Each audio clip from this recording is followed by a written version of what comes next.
Welcome to The Prize Inside. The Prize Inside. A chiropractor's journey in everyday holistic health and vitality.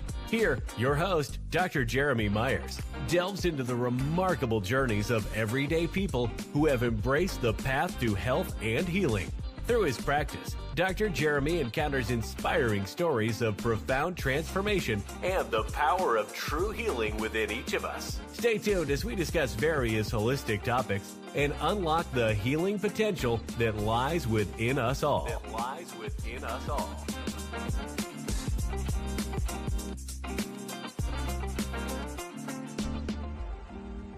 Welcome, everybody. Welcome, everyone, to Whole Health Weekly. Tonight, we got some good articles, I think. The biggest thing is tonight I found a little information on something that's kind of, if you're from Michigan, you've seen that there's a lot of like Canadian smoke, right? So there's like kind of a fog, a mist, or whatever it is. And it's affecting quite a few people in the thing. We've had air quality issues, which in Michigan is not a thing. We have so many trees and gorgeousness that usually we have like some of the purest, I think, some of the purest air out there. But with what's been occurring, it's been fascinating. Like I'm seeing at the office, you're seeing a lot of people with lymph drain situations, things like seasonal allergies that are in the middle of the summer, which is not typical. So I want to go through a couple of those things in that time frame, and like tonight it'll be a good thing to kind of hit those up because I found a good article that may explain a little bit. I don't know. And so with that said, this is episode number 32 of Whole Health Weekly, which means we do chiropractic principle number 32. And so I'm so excited to do it. So chiropractic principles are from 1927 by a guy named R.W. Stevenson. And they're kind of the principles we live by in the sense of they give you a good groundwork of what holistic living's all about. Because they've been on years and years ago, right? 1927, a lot of holistic practices have been kind of taken from these areas, right? And it's not that chiropractic's by itself. You have Chinese medicine that's way older than that, these kind of things, but these are good, rules to live by. So let's do the first, and if you ever want to, I got to do that first. So if you ever are inclined to learn all the chiropractic principles, go to my Rumble channel, which I will place here. And you can actually listen to 1 through 31 that we already did. Okay. Hello, Julie. Nice to see you. Hopefully you'll like today because you'll hope. And let me know in the comments, Julie, if you've had that smog feeling, right? So the smog feeling of Michigan, which is very unusual. But yeah, so this Rumble channel, the prize inside, is where you can find all the videos. They're kind of labeled out and many different topics in there. This one I did this weekend was on turmeric, which was really fun. So just to let you know, if you like listening, which is a lot of people now, I'm finding out a lot of people like the podcast world as well. It's my favorite thing to do. And so I also have a podcast link I'll put in the description. And that one, you can find the prize inside a chiropractor's journey on anything. iTunes, Spotify, all those kind of things as well. So that said, let's get into this is week 32. So we're on principle number 32. So that'll be great. So here's chiropractic principle number 32. It's called the principle of coordination. That is the title. And here is the definition.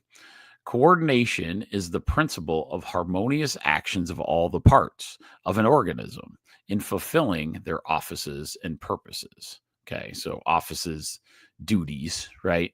So that's 1927 speak. So let's read it again. Coordination is the principle of harmonious actions of all the parts of an organism in fulfilling their offices and purposes. So what this is saying is we have this innate intelligence within us, right? So we have this innate intelligence that runs the body.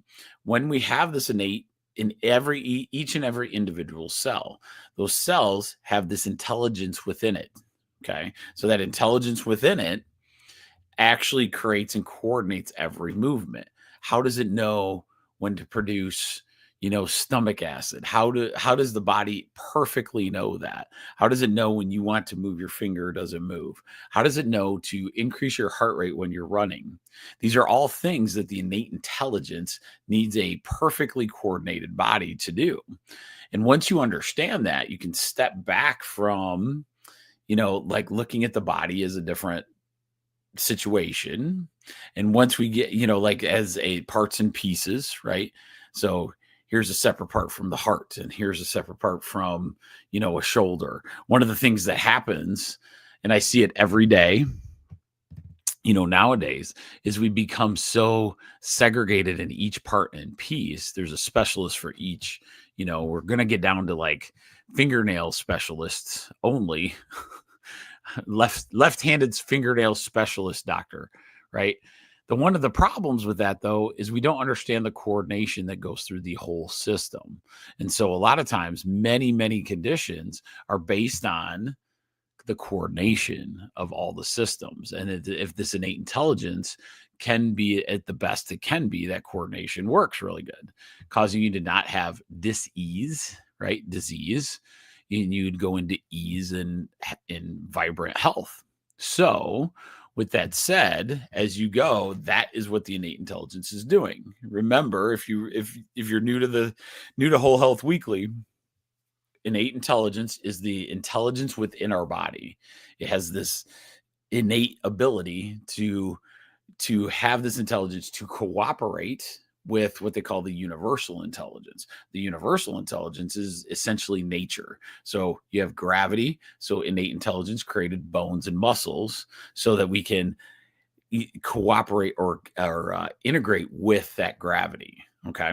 So that's basically what that is. If you want to go into the innate intelligence aspect, go back to my Rumble channel and go watch like Principle 1 or 2.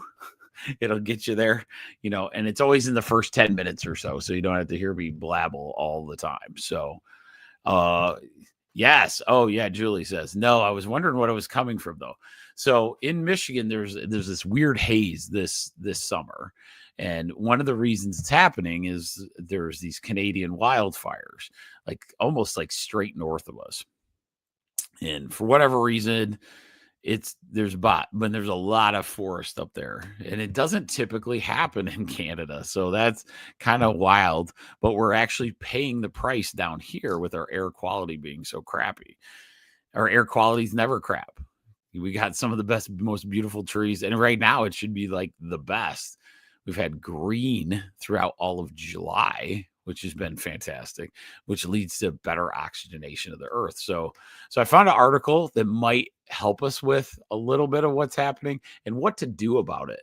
Like, so how do you protect your body, allowing your innate intelligence to really, take on this lung stuff? Because there's a lot of people having, lymph node issues. And I've had like several patients have like lymph nodes from sinus drainage.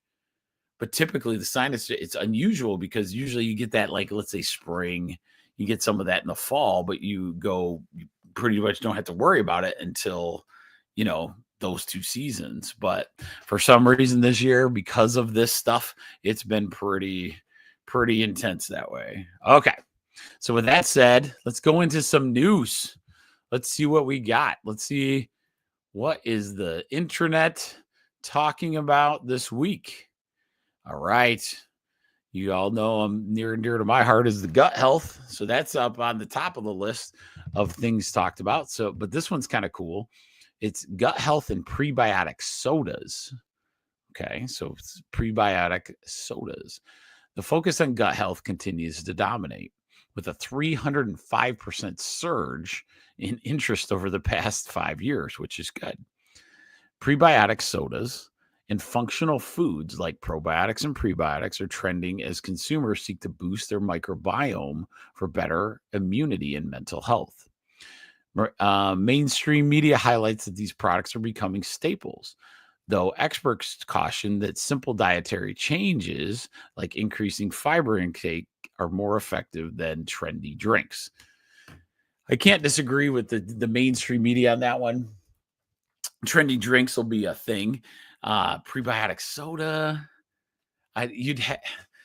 So the problem with the probiotics is probiotics are they're an active, alive culture. Think of like yogurt or those kind of things. So a lot of times that's one reason I like of many of the good probiotics that I ever use are typically refrigerated. Now they're coming up with better ones all the time. And so you really have to do your own research because there's several different companies. What you're going to know though, is that you're going to want to study them. Okay. So like probiotics are going to be a very, very important staple to who you are and what you do. We just have to make sure that it's a good product, right? So a lot of times think of it as an active culture, right? So it's an active yogurt culture. So I like the ones that are refrigerated because that kind of slows down their biology, right? And so you get these nice active. But one of the things, and it's true in the mainstream media, probiotics without fiber is a problem. It doesn't really take. The reason that is like probiotics, they're active little bacteria and they need a little food. Okay. So this little food is fiber. So it uses the fiber and then it is allowed to eat and survive and then go into your gut microbiome. Sometimes if we don't have fiber though, in our diet, so that's why I caution sometimes against the keto all the time diet, because you don't add the fiber to what you're doing. When you don't have fiber at all, you can't really improve your gut microbiome. I have a patient right now that we're going through some Lyme's disease type protocols, just in the healthy, it's not like we're trying to cure it. We're just trying to maintain as the doctor goes through, because sometimes Lyme's disease, some of the best things to do are antibiotics, right? So she was talking to me about probiotics.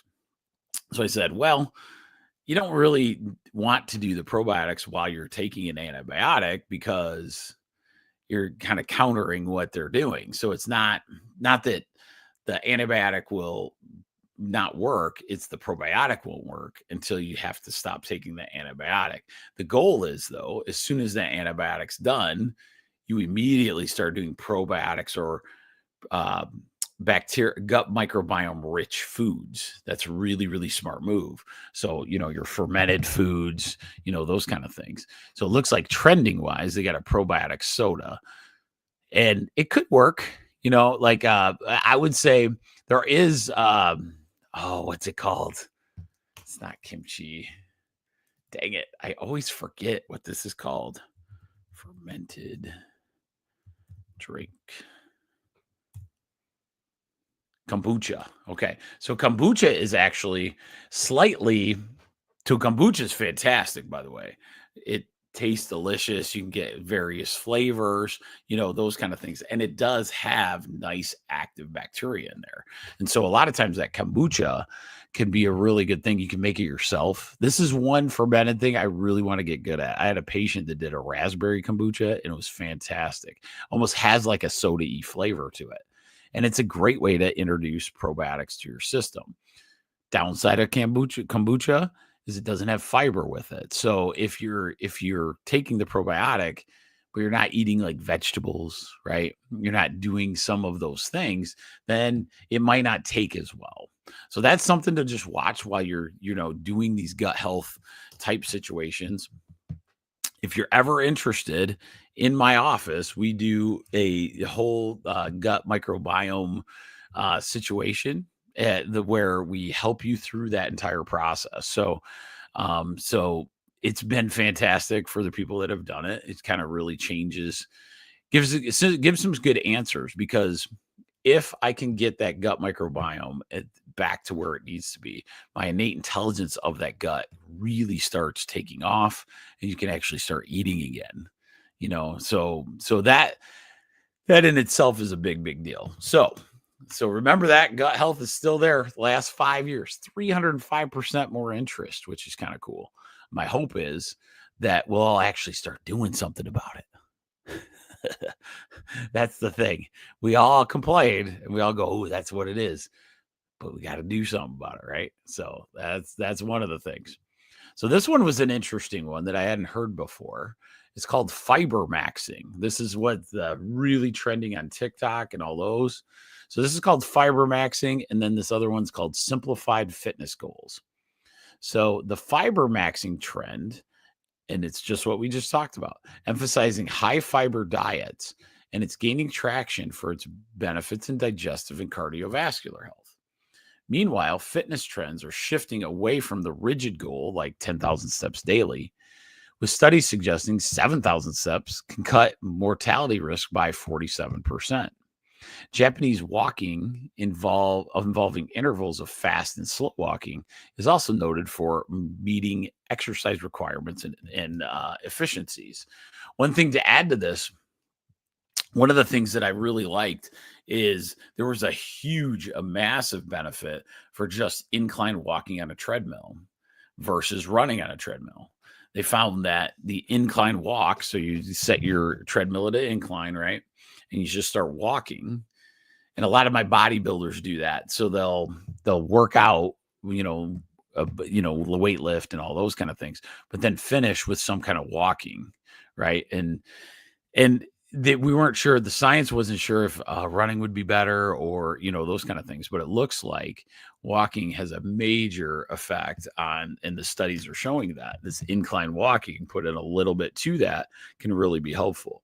Also, understanding that when walking doesn't create the impact on your joints, right? So running can lead you to bad joints later on. And it doesn't have to, but it's really smart to not run all the time, right? Running is amazing. I cannot stand it most of the time for myself personally. However, I know that there is a need for that. So just remember that one. But that was cool. Fiber maxing. So fiber maxing is the big thing on TikTok. And that's just making sure you got enough fiber. Why? Because you got to poop. You got to move that stuff out. You got to give your gut bacteria something to eat, right? Because if it doesn't have that, then you could be in for, not fixing your gut bacteria, but you're eating all the stuff to do it. Okay. This is kind of cool. And this is what we're noticing. I've noticed this a long time prior to the trend, just to say, but holistic and preventative care. So holistic and preventative care. There's a push towards prevention and holistic approaches, with the NIH reportedly realigning research to prioritize lifestyle-based disease prevention and alternative therapies. Wow. This includes integrated practices like meditation, yoga into mainstream wellness, reflecting a broader acceptance of mental health as central to overall well-being. Okay, that's cool. We'll see. When people's pockets get padded with like little chemical drugs that they can make in a lab for nickels and sell for billions, that makes the trends in a lot of these different places change, if you know what I mean. A lot of times you will see, unfortunately, me and a patient were talking about it today, where the money goes, that's how things get done. My hope is we kind of get out of that realm in healthcare, because I'm going to show you a couple of studies that show like chiropractic is one of those holistic and preventative things, is massively good for you in so many different ways. And it's super cost effective versus, a $1,600 pill or an $800 pill, right? Because whether you like it or not, no matter how much that prescription drug is, when you see that bill, and let's say you're not paying it because the insurance is paying for it, I guarantee you are paying for it. Just a different way, right? It's a slow play. So think about this. Let's go into that. All right. I have this magic new pain pill that gets rid of all pain. Okay. So this pain pill comes and it's so good. It's just selling off the charts. Like, it's amazing. Everybody doesn't hurt anymore. There's no more pain. And they're like, oh my goodness. So all of a sudden, magically, instead of going down in price because of how popular it is, it goes way up. It goes way up. Let's say it's $1,000. So one of the things that's occurred in our healthcare system, and we were just talking about this as well. Some of you are old enough to remember when you had healthcare and you had a separate drug policy, right? You had a drug coverage on this one hand, and you had healthcare on the other. Well, what has happened over the years of many lobbyists and all kinds of corruption is they've taken those two, they've taken the drug stuff and they've jammed it into healthcare costs, right? So one health insurance, let's say, is taking care of the drug and the other health benefits that you would get with healthcare. So let's say a surgery. Okay. So now this pill, this new pain pill, is now $1,000 a month to stay on it. So your insurance is like, all right, I guess I'll cover it. So it covers it. Well, what it has to do is figure out a way to get that $1,000 back, right? Through the other parts of your healthcare somewhere. So maybe, all right, for this therapy, I'm going to pay $5 less. And for this surgery, I'm going to pay $3 less. Whatever it could be, they're going to get it back. And one of the things we need to do as patients, as doctors, is force these things separate. Drugs are not healthcare. They never have been. They are a solution to healthcare. They could be, I'm not against drugs in that sense. But what happens is when you're saying this is basically a health system, like that is what you're using to cure something, you're never going to do that because that's training a sickness, right? And until we separate those two again, we got to get to where you have a health benefit and a drug benefit. Those are two different things, right? Think about that. Healthcare, dentistry, right? They're separate. They're separate for a reason, right? And so in that way, you can actually control costs differently. So my hope is, and my prayer is, that health insurance will figure out to stay. Which side of the fence are you going to come over to where the patient is and start covering stuff that is amazing, like the patients would just oodle and oddle over, and we figure out the drug thing. I think one thing that can happen in soon is this thing that like a drug could actually, if you have $1,000 drug here in America and it's $20 in Germany for the same drug, they should be the same cost, right? They should equal across each other. There shouldn't be countries paying for other stuff like that. So that's a little, I digress. However, I think I'm seeing I see where we could go with that, and it's fantastic. So with that said, just remember, as you're going through these processes, preventative care is always going to have less, I guess, science behind it, no matter what it is. It doesn't have to be just chiropractic. It could be acupuncture, yoga. You almost have to decide for yourself, because they're always going to be high. They're not going to make, have $1 billion to spend on, research like some other guys do that make a nickel, a 25-cent pill, and then they sell it for $800, right? And millions of them. That person's got a huge advantage in the system we currently have that makes it an unfair advantage. So exercise, eating right, thoughts, toxins, trauma, all the stuff I talk about all the time. Those are the ways to do it. It's not a big ticket item, but it's something to really think about. Okay. That was off my high horse there. Okay. So now let's go into Dr. Mercola's articles. You know how I love this guy. Dr. Mercola makes some good ones. Okay. So this one I found as, I don't know if it's connected, but I want us to think about this. And I've looked up a couple things that kind of help us. Okay. Scientists have detected unusual airborne toxins in the U.S. for the first time. That's what the article is. This is by Dr. Mercola. Here's the story. Scientists detected airborne medium chain chlorinated paraffins, so plastics, okay, in rural Oklahoma for the first time, showing these toxic chemicals are not limited to industrial zones. So that's what it's kind of feeling like in Michigan. That's why I want to bring this article up. These medium chain chlorinated paraffins, or PFAS, are forever chemicals. They build up in your fat, disrupting your hormones and increasing risks of chronic illness. Levels of these PFASs in the air peaked during hot daylight hours, revealing that daily temperature swings directly control how much you breathe in, right? So if you're breathing it in, that's a problem. The studies linked local farmland and biosolid fertilizer to the PFAS levels.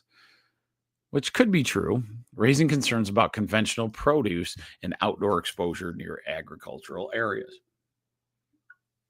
Even small lifestyle changes like switching to organic food, avoiding PVC products like plastics and those kind of things, using an indoor air purifier, and improving mitochondrial help with your body reducing toxic buildup. So there's lots of ways to improve your mitochondrial health, and let me get a couple of them.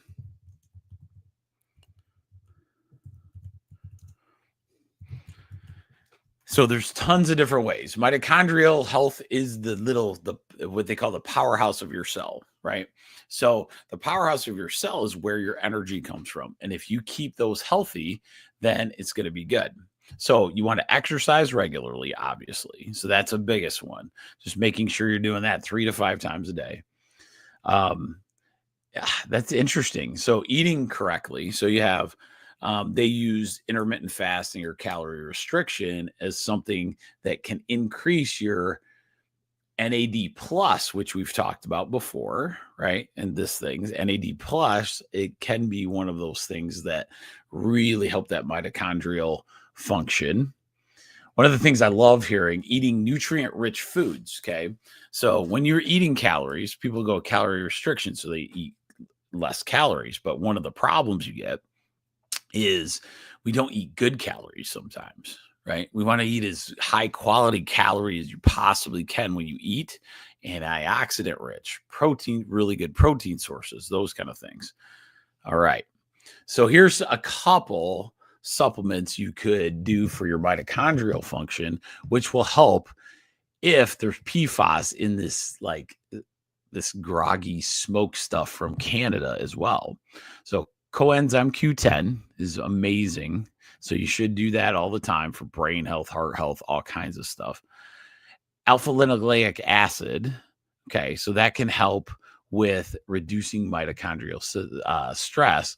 Looking up that in your supplements is ALA. I should put a link to let me put a link actually in the comments. You guys might like that place too. So remember too that I love this. It's called Fullscript. Fullscript is like Amazon shopping for supplements. It's amazing. And this is my link to my little store. And the store is like hooked to me. So that's really cool. So a lot of times you can ask questions through there. So anytime you hear something on here, you can get on there and just put the names of that stuff in there so you can have it. So remember, CoQ10, ALA is what you'd look for as the nutrition supplement. Okay. So what else do I got? NAC, N-acetylcysteine, fantastic, right? It boosts glutathione, helps mitochondrial out, pretty good. B vitamins and magnesium are fantastic. There's one called resveratrol, which I need to do a whole show on that. Resveratrol is really, really good for your heart. And so resveratrol is found in the grapes of wine. When they found out wine was good for your heart, quote unquote, what they really meant was the grape was really good for your heart. The alcohol didn't really mean anything for your heart, but the resveratrol is super potent. In fact, it's so good for your heart that this one was almost taken away from nutrition and into pharmaceutical because they knew how powerful this supplement is. Remember resveratrol, very, very good. They're also finding that blueberries actually have just as powerful of ingredient in them. So resveratrol is kind of like, if you remember my talk on turmeric, in turmeric, there's an active ingredient called curcumins or curcuminoids. That's what really starts doing the anti-inflammatories, those kind of things. Resveratrol is that for grapes. So you have these grapes, and then the resveratrol is the active ingredient that helps quite a bit. I want to say, I can't remember what they are in blueberries, but blueberries has another similar active ingredient that's really, really good for your heart. So remember that. And especially right now, Julie, in Michigan, the blueberries are insane. They're delicious. and they're huge. I don't know if anybody from my outside, when I went to Canada with my wife, oops, sorry, move the mic there, where Rachel's from, they have some nice blueberries. It's more of a wild, very, very small, right? And in Michigan, because of our growing, we have these big, gorgeous blue ones. Taste way different than the wild ones because they're not as sweet and sour. But all of those were fantastic. It was just so funny to see the difference in blueberries. I always thought that was great because I could eat 2 pounds of those by myself. So that's a true story. All right. So that was a pretty good article. I thought you guys would enjoy that. Just remember, the other thing is for lungs. So we have a allergy. So in our office, we actually have like a sinus allergy supplement from our local Amish place called Chups. And it's fantastic. And we're starting to push that pretty good because people keep coming in with these sinus issues and kind of lung issues based on the Canadian smoke out there. The other one that's going to be, I'm going to write it down. It's Cotinopsis. Cotinopsis is really good for chronic coughing or asthma. And so that can be really good. Also, if you have some kind of asthma situation, is cranberries. So 'cause sometimes cranberries can be a really good, like a dilator, the lung dilator. It kind of gets those lungs that capacity going really, really well. So remember those as far as as that lung situation comes. If you have it, understand what's going on. My hopes is those fires and all that stuff will start chilling out and we get back to Michigan, pure air, all that gorgeousness. That's a struggle, man. I was like, man, Michigan in summer is like the best until there's smoke all over the place. That was nuts. Okay. So let's go into the next one. All right. Let's do this one because, well, that one's pretty obvious. All right. I like this one. Let's bring this one up because I think this would be fun to go over. The surprising health benefits of baking soda. This one's pretty cool. And he's got, Dr. Mercola has a little video from Dr. Eric Berg, B-E-R-G. Dr. Eric Berg does nice little clips of great supplementation and all those kind of things. So remember Dr. Berg, as you're going, he's a chiropractor.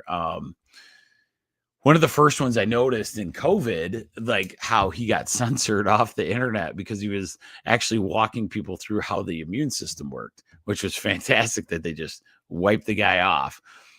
And he wasn't even talking. There was no conspiratorial talk. There's nothing. He was just talking about how the immune system actually worked. And he got censored. It was fantastic. Dr. Mercola was the number one censored guy in the planet. So that's why I like bringing his work to everybody's forefront because it's worth it. And he's done a lot of work. And imagine getting completely censored off of everything. But so this is the article. The surprising health benefits of baking soda. Baking soda, derived from natural mineral deposits, has been used for centuries and continues to gain attention for alkalizing effects and wide-ranging health benefits. Its pH balancing power helps ease acid reflux, reduce inflammation, and may even slow cancer growth by creating a less acidic environment around tumors. Baking soda helps whiten teeth, soothe skin rashes, neutralize body odor, and relieve urinary infections, making it a natural go-to for home remedies. When used before workouts, baking soda helps buffer muscle acidity for better endurance, and studies suggest it may slow the progression of chronic kidney disease. Beyond the body, baking soda safely deodorizes fridges, brightens laundry, clears drains, and even removes pesticides from produce, all without harsh chemicals. So that's pretty cool. Let me look into this. I don't want to read the whole thing. I want to find how you take it, what they recommend if you do it. So really the power and what they're going to talk about in this article is baking soda allows your body, everything we eat, a lot of our like fake foods that we do, like the fake sugars, especially, they create an acidic environment. And that acidic environment causes an imbalance, which leads to acid reflux, gut health. The other thing that they're not bringing up in this article, but it's important, is if your pH is not correct, your gut microbiome will be messed up as well, right? There's no difference. And so some people will do apple cider vinegar is a way to kind of help also with that pH. You don't want to take a lot of that apple cider vinegar though, because it's very essentially basic. And so what can happen, you can hurt your teeth. You can do some things if you take too much apple cider vinegar. So you want very little of that. However, baking soda is the same thing. You don't want to take it, in giant clumps. We want to make sure. So I'm going to look and find a good way to do it. So here's a good one. Typically, 1/4 of a teaspoon in a cup of water and sipping when symptoms arise is a way to do it. Okay, so if you have digestive problems, baking soda could be like that for indigestion, heartburn, or acid reflux. If you do a 1/4 of a teaspoon of it in water, mix it up, and then sip it, it could help any of those situations, right? And you have a little bit of it per day, it can actually help with arthritis and gout, right? Let me see. Okay, so here's a good field of thought. So for athletes and fitness enthusiasts, a 2021 study recommended taking 300 milligrams, which is not very much, for every kilogram of body weight. Okay, so 300 milligrams for every kilogram of body weight through the day. I'm sorry. Take it between 60 and 180 minutes before your workout. So taking that much, 60 to 80 minutes before your workout. So maybe putting it in your protein drink or, some kind of drink like that could help quite a bit. So that was pretty cool. There's a lot of good benefits to that. And really, it comes down to what? It comes down to getting your pH balanced and helping your body get to that point where your human body is innately functioning really, really well. And the way you do that is have a balanced pH, right? So allow that acidic toxin to start going away. So I thought that was a good article. Fantastic. And you can use it to clean your silverware. So that's always another big one that I thought was good. All right, let's go to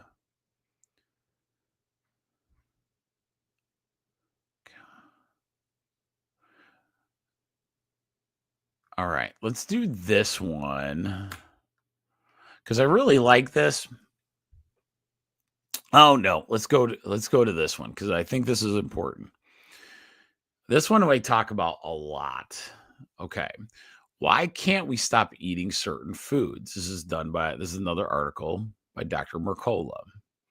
Ultra-processed foods are actually designed to melt in your mouth and bypass the need for chewing. Doesn't that sound familiar? Which blocks your brain's ability to register fullness and drive you to overeat. Food companies use sound, smell, appearance, and packaging to stimulate your senses and condition your brain to crave their products through a marketing tactic called sonic branding. Snack products are marketed to dominate your day, from breakfast shakes to bedtime treats, fueling constant grazing that rewires your brain and leads to compulsive eating. Seemingly healthy snack foods like veggie straws and protein bars are loaded with empty calories that trick you into thinking you're making better choices, when in fact they disrupt hunger and satisfaction cues. These foods trigger the same dopamine-driven reward pathways in the brain as addictive substances like alcohol and nicotine, which explains why it's so hard to stop eating them, even when they're doing harm to your health. Okay, so that one's huge. Let's go back to the beginning of what I just read.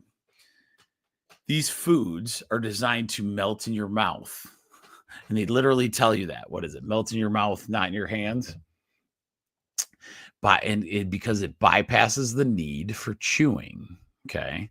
So if you remember when I talk about the digestive process, the digestive process starts in your mouth and saliva. It actually starts with your nose. Okay. So your nose, the sense of smell, the all those things start the initiation. If you ever notice, you go into a grocery store and you smell this wonderful smell of bread. That bread is getting you satiated or getting you ready for digestive processes. And if you are hungry already, it's almost instantly you're going to like immediately see that baked good and you're going to want to put it in your grocery cart. That is why they do that. These guys are very, very smart when it comes to neurology. Okay. This is very similar to casinos. Casinos have scientists that work on how to keep you in there longer, keep the lights on higher, all those things. Ultra processed food is no different. It is literally chemically designed to make sure you eat the entire bag. It makes sense when I tell you this way, doesn't it? So these ultra processed foods, they're supposed to bypass your chewing, so you don't have to chew them, and it blocks your brain's ability to register fullness, which drives you to overeat. Right? So chewing starts the initiation of a body self-aware, gets these hormones going, which you've heard of, right? GLP-1. There's these different these different hormones that get initiated based on what? Based on like, is there food present, right? So if you talk about it and you're eating something, but you have to chew it a lot, watch how it goes. This is crazy, but it's true. My grandmother was right the entire time. Grandma Myers, she would make us chew our food like 10 times. You had to count to like 8 to 10, I believe. It's been a long time. She passed away a long time ago, but she would make us eat these. Oh man, my grandma would make the best. Thinking of blueberries, the best blueberry pancake I've ever had. She would put them in the pancakes and then she would heat them up a little bit so that it was on there and syrup. Dear Lord. And they wonder why I like love those kind of things. Well, what happens is you smell the food, so that initiates that saliva to happen. We start chewing on the food, which gets these other activities going in, like hormones and everything else going. Okay, there's food coming. Once that food comes down in, now we have these hormones that say, hey, am I full or not? Right? And so what we've done in our society is bypass that entire system all the way down to where it goes into your stomach. So here's this is just a theory. This is not me throwing this out there.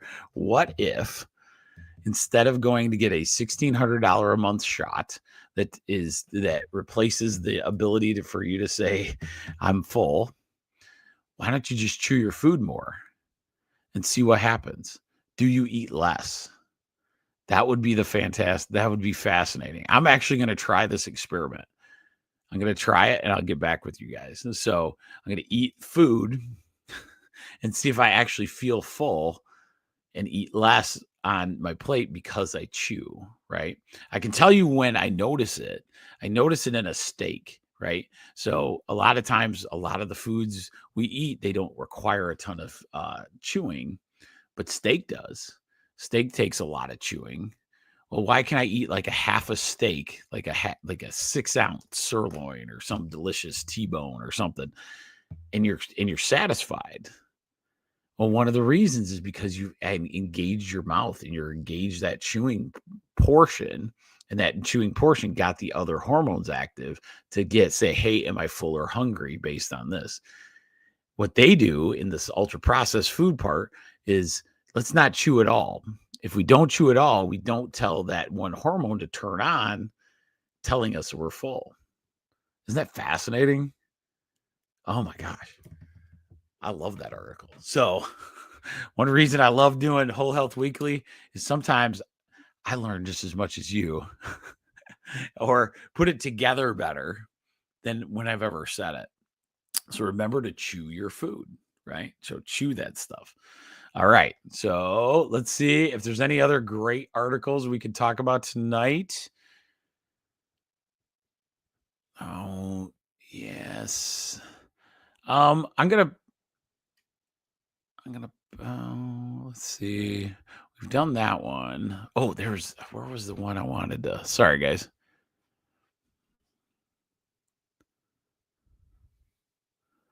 Oh, okay. So that one was good, and then the last one I wanted to do. Let's read this one.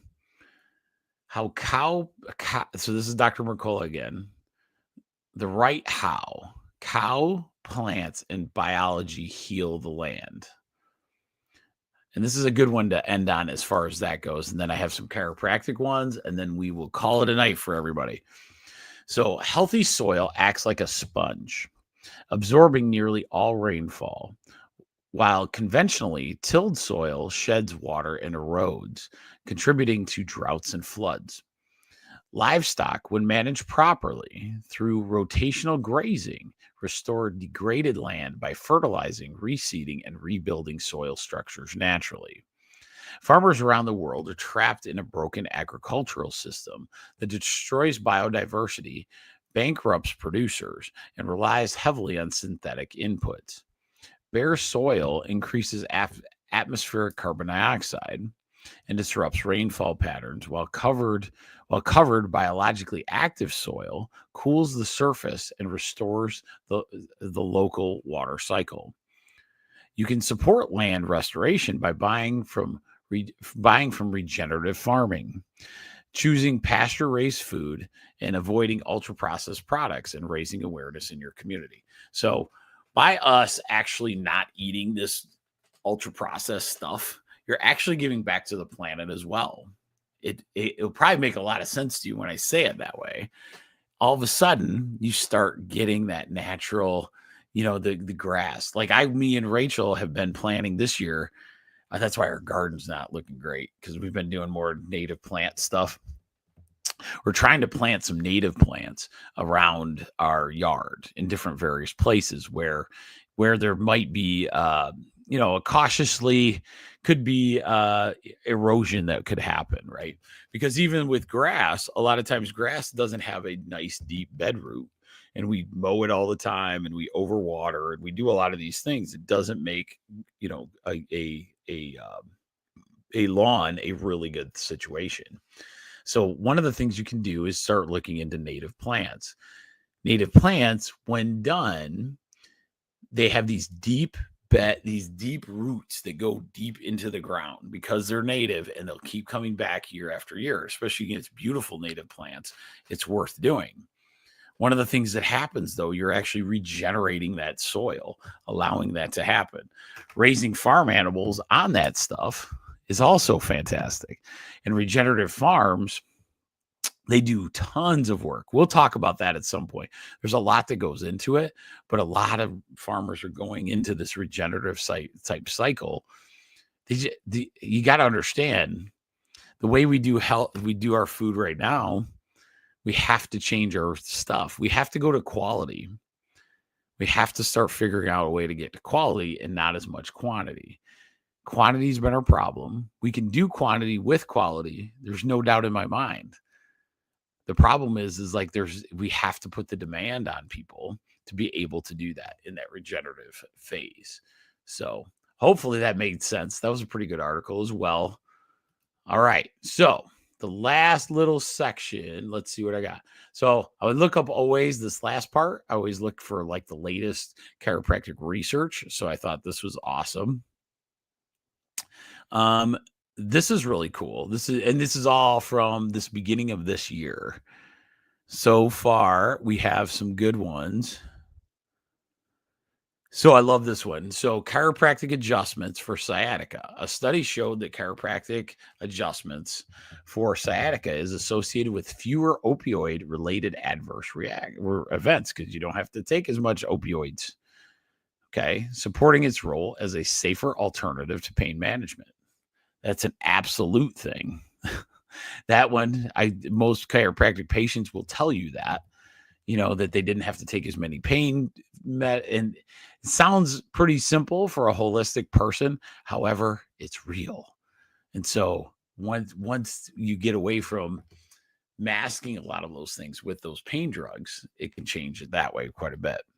And then let's go into the one that I thought was exciting: cost effectiveness. A study in European Spine Journal found that initial chiropractic care for neck pain among Medicare beneficiaries led to fewer downstream care escalations, highlighting cost effectiveness. So, what they're saying is the faster somebody got into chiropractic, got treated with a chiropractic adjustment or those kind of things, the less likely they were off to the next step. Okay. And that doesn't happen every time, obviously. But when you're looking at everything as a whole, let's say, out of 10 people, 7 people don't have to go on to the next medical step, right? To the next medical intervention because it was treated, the cells of the body, the innate intelligence was able to heal it there, right? Chiropractic doesn't heal it, doesn't heal anything. Its entire goal is to make your body communicate better. If that communication happens and it's better, then the cells of the body, the innate intelligence is able to do the work, and that gets you out of pain. It's my favorite thing in the world to watch each and every day, and I get to witness it all the time, right? Sometimes cockily, I will have to admit. I had a patient and we were talking about like some kind of sports thing and he is hurting, right? And the way I kind of try to avoid when somebody's hurting pretty bad, their back is messed up or those kind of things, I try to get you off a topic. So I'm giving up my secrets now. So I try to find out your interest and I try to dive into those. And what's happened is I'm more interested in what you're saying in whatever conversation we're doing. So this poor guy is hurting. He's hurting. And I know the adjustment isn't going to be his favorite thing he's ever gone through. So as I'm adjusting him, we're talking about the latest and greatest sports thing that we're talking about. And we do the procedure. And I start smiling because I knew once I adjusted him, you could almost, as a chiropractor, you almost get to feel the energy you like release. So, or you see it in the person. With him, he started breathing bigger almost instantly. And he gets up off the table and instead of bent over hunched, he was like straight up in the air going, what is happening? Like, why did it change so quickly? And I always laugh because everybody puts the onus on the chiropractor. Oh, it's amazing. But it's not that. The body's free to do the communication. It's like, finally, I can do this healing thing I've always wanted to do. So I hope you enjoyed that. That was really good. Julie, thank you. That was interesting. Good. I'm glad you liked it tonight. There were some good articles though. And that's one reason I do this.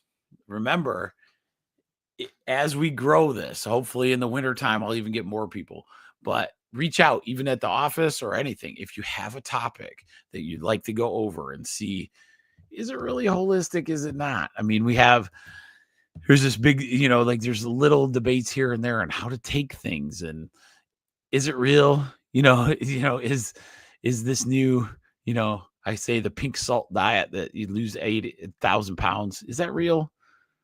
It's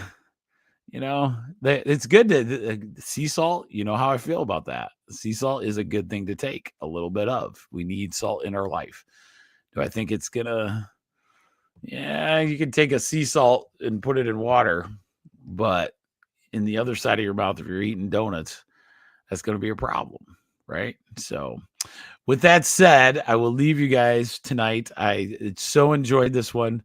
But of course, remember Sunday night, 8:30, we do 1% Tribe, where we go over various physical, herbal, mental, different things every time. I think I'm on either the mental side. I know I'm on, we're going to look at different conditions. So if you have a condition you want me to talk about, let me know. And that's Sunday night. And then Wednesday night is always this. We go over different articles that are out there. So, and then it hopefully keeps you up on, like the various health things. So with that said, guys, I will talk to you next week. Have a good one.